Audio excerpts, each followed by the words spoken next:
Hi. December 8 മുതൽ ജനുവരി 31 വരെ അയർലൻഡിൽ നിന്നും ട്രാവൽ ചെയ്യാൻ വേണ്ടിയിട്ട് പ്ലാൻ ചെയ്തിരിക്കുന്നവരാണ്.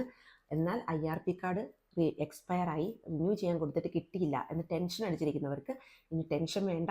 നിങ്ങൾക്കൊരു ആശ്വാസകരമായ വാർത്തയുണ്ട്. അതായത് ഐറിഷ് ഇമിഗ്രേഷനിൽ ഒരു അപ്ഡേറ്റ് വന്നിട്ടുണ്ട്. ഡിസംബർ 8 മുതൽ ജനുവരി 31 വരെ ട്രാവൽ ചെയ്യാൻ അവർക്കൊരു തടസ്സവുമില്ല.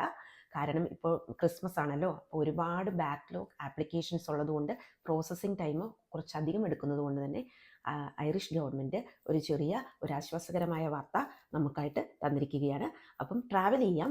പക്ഷെ ട്രാവൽ ചെയ്യുമ്പോൾ നമ്മുടെ എക്സ്പയർ ആയിട്ടുള്ള IRP കാർഡും അതുപോലെ ട്രാവൽ ഇൻഫർമേഷൻ ഡോക്യുമെൻ്റ് അത് അവരുടെ വെബ്സൈറ്റിൽ ഇമിഗ്രേഷൻ വെബ്സൈറ്റിൽ പബ്ലിസൈസ് ചെയ്തിട്ടുണ്ട്.